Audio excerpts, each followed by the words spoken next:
Welcome to Week Gen Z.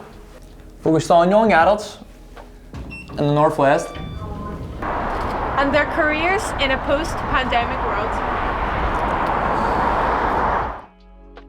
What do you need to get that dream job? We get the know-how, the tips and the tricks from local employers.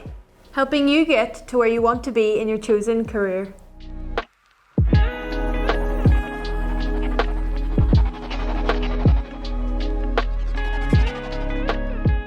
So, hello Michelle.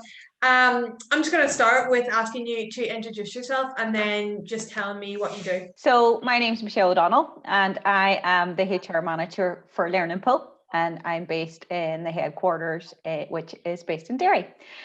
So what I do really is, the people at Learning Pool are really amazing. So I'm really lucky that my job involves all things people. So that's from recruitment and training through to pay, benefits, performance management and well-being.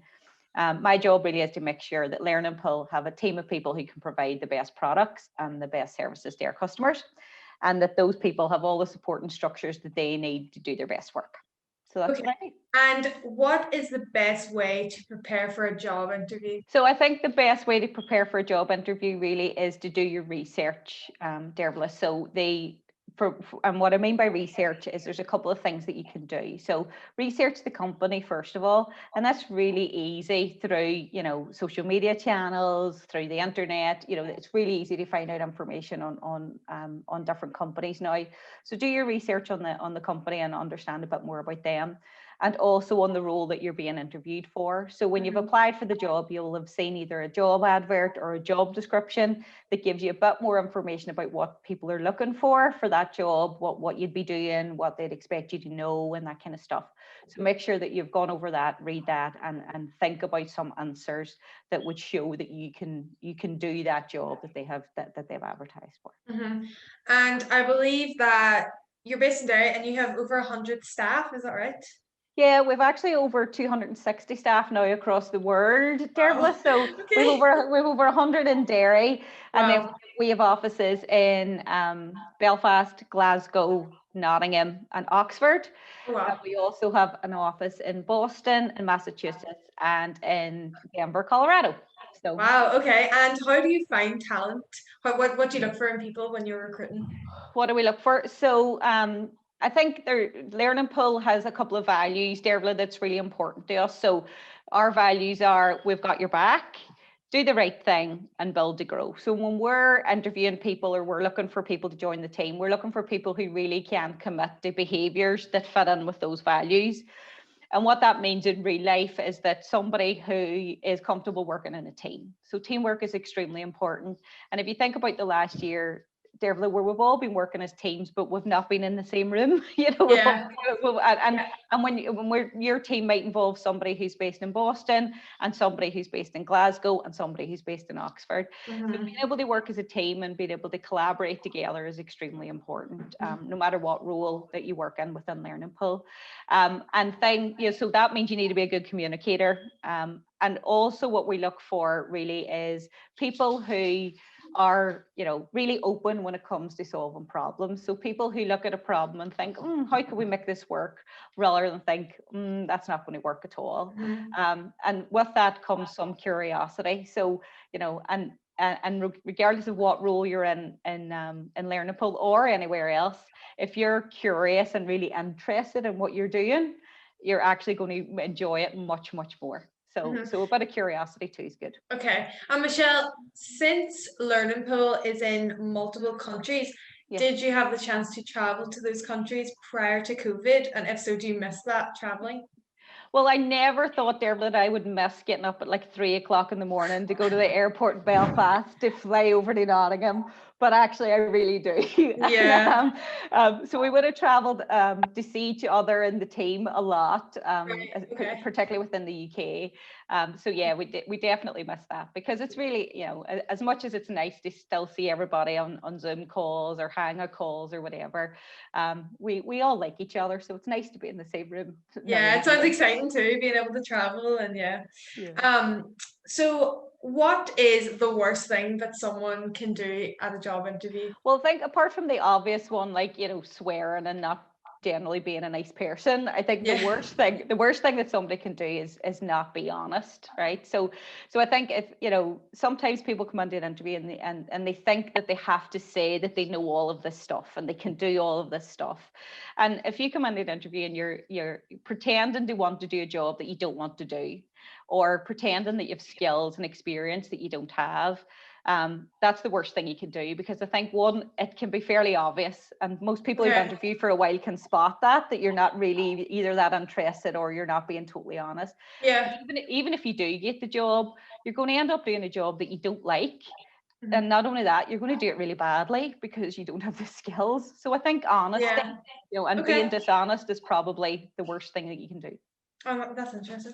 So, do you have any tips for what someone should ask when they're in an interview? You know, at the end when the interviewer would say, "Do you have any questions for me?" What do you think would the best question be? So I think the first thing is it depends on your job that you're going for, and depends what you're interested in. Because I think sometimes when you ask questions for question's sake, you're just, you know, it kind of is obvious again that you're just asking the question because people tell you have to ask questions in interviews. So from your research, there might be something that actually is interested that you want to find out more about. So ask about that. But I think the interview question for me, either as an interviewer or someone being interviewed, that I think is always interesting is finding out what people like about working there. So ask your interviewer what they like about working there, because you know that gives you a sense for the type of company that you're going to be working for. Yeah. And so I think that that's always a good idea, just to get a sense for what is good about the company that you're not seeing on the internet or not seeing on the, you know, in the job description or whatever. Yeah. Well, it sounds like you can see right through people. You know, when they're being honest. Well, I mean, I wouldn't say that that's 100% the case there, because there are some people out there who are pretty good at kind of pulling the wool over people's eyes. But I think when you know, when you're interviewing somebody and you know what you're looking for, and you can sense, one of the things you can't really pretend in an interview is to be enthusiastic. Because you can tell when someone's just kind of pretending. Yeah. And you can't, there's no substitute for that. So I think all else follows from that too. If somebody looks really keen and enthusiastic and has done loads of research in the company, and really, you know, that the questions that they ask will come from that too. You know, if they're a curious person, they'll have something that they want to find out about. And what sorts of career opportunities are available at Learning Pool? Tons. So we have lots of different jobs.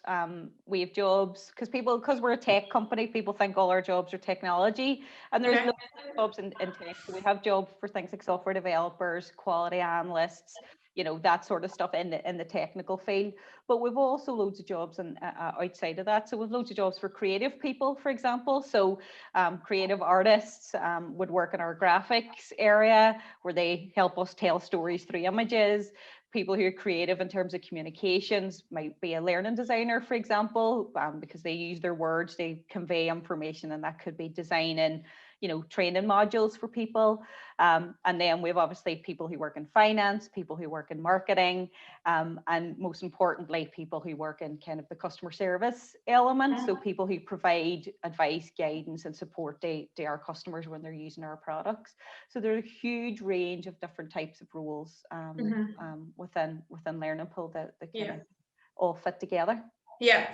And before we wrap up, I'm just wondering if there was someone who was going to go for an interview, say at Learning Pool or somewhere in that realm, would you have any advice for them and how they would prepare before going for the interview? So again, I think the preparation piece is do your homework. So make sure that you've done your research, and then, you know, practical stuff if you're going for an interview anywhere, Dervla, like, and you know, when we weren't doing this type of stuff, it would have been make sure you know where you're going, make sure you've left plenty of time. You know, if you need to do a dummy run to see how long it's going to take you, make sure, because there's nothing worse than turning up stressed.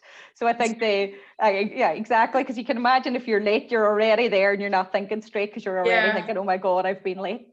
But it's just so as you can be your best self on the day. Like, all the preparation is around how can you be your best self on the day. So when you're doing it remotely, make sure your equipment's working, make sure you've tested it beforehand, make Yeah. sure you're in a place that you can be heard and you can hear people properly. Because there's nothing more stressful than if you're going to start an interview and you think, oh, somebody's going to come in, or there's going to be Yeah. noise in the background.